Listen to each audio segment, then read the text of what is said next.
Welcome back. China's Xi Jinping, Russia's Putin, and North Korea's Kim Jong-un all uniting in Beijing during a public display, very public display, of Chinese weapons. For more, we are joined by Russian Program Fellow at the Foundation for the Defense of Democracies, Ivana Stradner, thank you, and retired Brigadier General from the U.S. Air Force and former U.S. Deputy Military Rep to NATO, Blaine Holt. Welcome back to both of you. Good to be here. Thank you. Morning, guys. Now, we did see that Putin, Xi, and as well as Indian Prime Minister, they were all at the Beijing summit on Tuesday. Now, President Trump did react to the meeting, saying in part on Truth Social, "Please give my warmest regards to Vladimir Putin and Kim Jong-un as you conspire against the United States." Now, Ivana, should America be concerned about such a meeting, and what does this say about, moving forward with India? Well, we should be concerned about this particular meeting because we are talking about a new axis of aggressors between China, Russia, North Korea, and Iran. We're working very, very hard to build an alliance that is anti-Western, but first and foremost anti-American.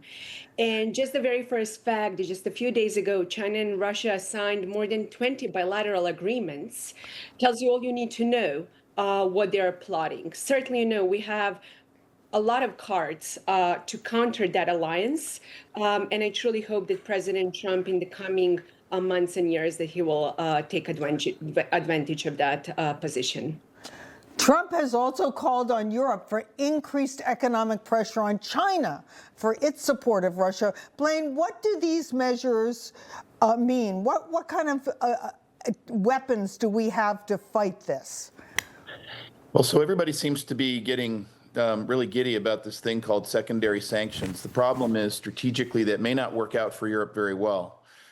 It's one thing to go ahead and get India to heel and say, okay, we're going to have big sanctions on you, India, if you're going to refine Russian oil and sell it to Europe. Well, Europe's buying the gas because they get around their own sanctions anyway.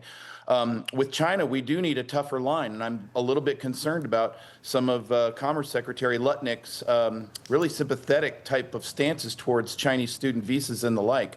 We need to work our opportunities with China because, quite frankly, behind the somewhat Iron Curtain, they're having factional infighting that is likely going to lead to the removal of Xi Jinping very soon. And so we have to explore these diplomatic opportunities, but at the same time, we can't let the Chinese eat our lunch here at home with fentanyl, with their lands that they own and all of that. And then we don't need to be kicking India to the curb either. Otherwise, you're throwing them all into the BRICS bucket together and unifying them. So we need a little bit of strategy refinement here as we get into some delicate places. Yeah, I'd like to follow up with Blaine on this India issue because I think this is news to most Americans that India seems to be moving against us. Yeah, well, India's not wanting to be, they're not an ally of ours. They're not an ally of anybody's. They prefer to be a regional power making their own decisions. The trade minister of India was very clear a month ago when he said, look, if you don't like Indian refined gas, don't buy it. But we're going to hold our own line. But when you have officials of the administration get on TV and start throwing rocks at Indian policy, you're not helping yourself diplomatically. I thought the Modi-Trump exchange of notes was excellent. That was great. And then it gets undone with an unfortunate remark from Commerce Secretary Lutnick. That makes sense. Ivana, though, I want to follow up on this India situation because I think it could be serious. But we also, how much of it is smoke and mirrors? I mean, we know China and India have not been allies historically. There have always been some tensions there. How much of this do we think is really smoke and mirrors, or is there a real alliance being formed there? They have different interests, but one thing that they have is a mutual challenge, what I like to call, whether the West or whether the United States in particular. So the whole point between Russia, China, Iran, and North Korea, it's a new alliance that we really have to take very seriously.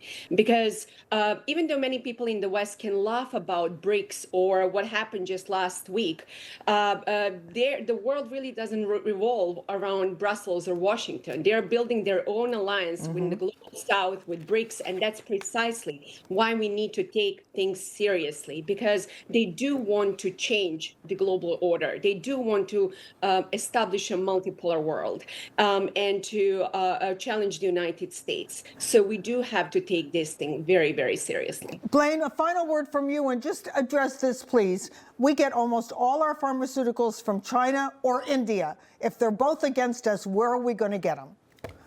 We need to get them from right here at home. Right. We absolutely, through these industries overshore, through actually a lot of corrupt trade practices internally here at home and some shady things in the Congress, there are things that we make, whether it's metals for ships, whether it's pharmaceuticals for ourselves, foods that we have to have here at home. There is a degree of self-sufficiency which we can never give up, or we will make ourselves vulnerable to very bad things. Well, thank you, Brigadier Blaine Holt. Ivana, thank you both for joining us. Very interesting. Thanks, General. Thanks, Ivana.